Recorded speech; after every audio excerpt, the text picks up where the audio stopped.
aniga magacaygu waa Xamse Cabdiraxmaan Khayre waxaan wax ku bartay dalka halkan aan ku dhashay halkan aan ku dhaqmay iskuulkii hoose dhexe inta halkan aan kaga baxay Soomaalilantii dhalatay halgankii qaraara ka dhanka haasiyad barre kadib waxaan ka mid ahaa dadkii ka caamay fursada u helayeen halkan wax ku bartaan ku guursadaan waxbarashadeeduna waa dugsi hoose dhexe ilaa jaamacad muxuu ahaa digriga koowaad iyo talabaadba oo iyadaan ku qaatay talabaad online Open University Malaysia aniga intay la gadaha waxaan soo aragnay in nahay midii halgankii iyo shirarkii Burco iyo Sheekh Boorame la harkiisa lagu qabtay horaantii sagaashamaadkii waxaan markaa anigu u dhaxeeyaa laba lodlod wixii dhashay 19 wixii ka dambeeyay oo laga yaabo in aanay waruhayn wixii dhacay 19 ka hor ilaa 19 anigu maalintii ayay sanam lagu aasaasay London April 2 bilood kadib baan dhashay markii dambana wuxuu ahaa dadkii halganka iyo qax iyo dhibaatada ku dhacay in nuglaa ayaan ka mid ahaa si toos ah ayaan u garanayaa wixii dhacay iyo dhibaatada intii laageed iyo fursada aanu helnay qiimaha ay ku joogto ummadda taas nasiib baan u helay inaan goobjoog u noqdo intii dambana inaan ku barbaaro waxaan ka soo shaqeeyay dawladda oo soo shaqeeyay wasaaradda caafimaadka 2 sano oo aqoontaydii hore waxay ahayd markaan dugsiga sare ka baxay waxaan bartay shaybaarka oo aan markii dambe bedelay marka 4 sano ayaan ku jiray caafimaadka markii dambe xirfadda waan bedelo shaybaaraan ahaa isbitaalka guud ee Hargeysa iyo isbitaalka Adna iyo Cali Qaadi waan kaga shaqeeyay fursad aan ku sii wato waxbarashada caafimaadka markaan waayay waxay la noqotay inaan ka bedesho oo lu wareego xagga maamulka dhaqaalaha iyo xisaabaadka oo aan shahaadada koowaad ka qaatay jaamacadda Hargeysa tii labaadna aan ka qaatay Open University Malaysia oo iyadana aan ku qaatay MBA waxaan wax ku bartay dugsiyada hoose dhexe muxuu ahaa Ebiley iyo Hargeysa waxaan ku soo abaabay markaa waayaha aan idin soo sheegay dawladda waa u shaqeeyay oo wasaaradda caafimaadka xisaabaadka guud baan iyagana u shaqeeyay wasaaradda maaliyadda iyo xisaabaadka guudba markii dambana waxaan 6 sano u shaqeynayay shirkadda gaarka loo leeyahay ee Dahabshiil marka waxaan isku arkaa inaan waaragnimo gaar ah u leeyahay ay dawladda tahay iyo haday tahay ganacsiga gaarka loo leeyahay waxaan intii aan hawlaha ku jiray oo dhanna ka mid ahaa ururada bulshada ilaa dugsigeygii sare ururada dhalinyarada Soomaaliya waxaan kaalin badan oo urur dhisa ka geystay ururada saxaafadda iyo kuwa dhalinyarada iyo kuwa haweenka 2012 waxaan ka mid ahaa koox dhalinyaro ah oo hogaaminaysay dadaalkii iyo ololihii loogu jiray in fursad loo siiyo dhalinyaradu inay ka qayb gasho siyaasadda oo dabar sharci oo ku xidhnaa oo daada ahaa aanu jabino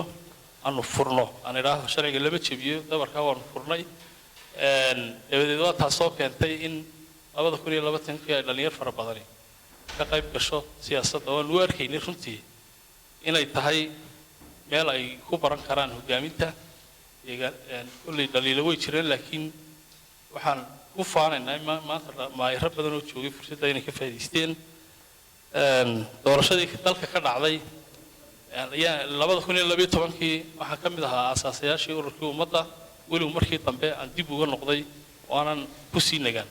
2016 waxaan galay golaha dhexe xisbiga wadani 2017 waxaan noqday madaxa ololaha xisbiga ee heer qaran doorashadii dhacday ee adkayd oo aan idhaahdo hadii Soomaaliland taa ka badbaaday weligeed waxba noqon mayso runtii taana waxaan ahaa madaxii ololaha sooyaalkayga siyaasadeed kayga waxbarasho iyo kayga shaqo waa sidaa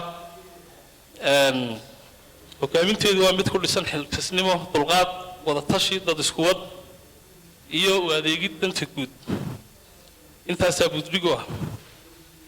hadda oo la gaaray waqtigii doorashada anigu wuxuu yahay waqti in badan aanu shin tirinayay si aan daaha uga fiido hankayga siyaasadeed ee musharaxnimo ee golaha wakiilada ee Jamhuuriyadda Soomaaliland ee gobolka Maroodijeex geedigani maaha mid asibir dhaqaaq u galay ee waa mid aanu sahamiyay una xidigay meesha aan ku socdo iyo shaqada aan doonayo inaan qabto sida dhayda ay igu cad yihiin xudunta rabitaankayga siyaasadeed waa kalsoonida aan ka haysto dadkayga gobonimada badan ee u waraadan hogaamiinta siyaasadeed ee wanaagsan uusta iyo yani rajabeelka dadkeena aan soo sheegnay ee dhalinyarada iyo dumarka u badan ee ku goobay hogaanka siyaasadda ayaanan sidaa igu kalifeen inaan isku soo taago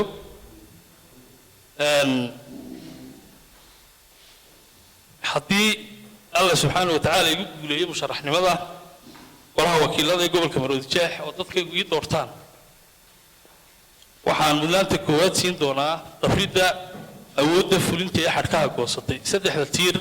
ee qarannimadeenu ka kooban tahay garsoorka fulinta iyo sharci dejinta waxa cadow inoo ognahay in fulintu xadhkaha goosatay oo ay dabar beeshay marka aniga barnaamijkayga siyaasadeed waxa weeye sidii loo dabri lahaa loona la xisaabtami lahaa fulinta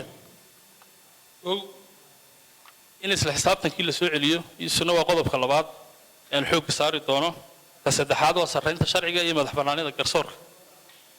afar sadqaybsiga khayraadka iyo awoodaha dalka afartaa qodob shanaad daafaca xuquuqaha madaniga kuwa bulsho dhaqaale iyo siyaasadeed ee dastuurka jamhuuriyadda Soomaaliland u sugay muwaadiniinta si loo helo dawlad wanaagsan oo horumar iyo cadaalad gaarsiisa waana waxa noqon doonaa xildhibaan u taagan daafacooda daafaca xuquuqul insaanka iyo maxay ahayd xuquuqaha kale ee siyaasadeed iyo madani ee dastuurku sugay anigu kaasanahay waan idin salaamay waan idin soo dhaweynaa insha Allah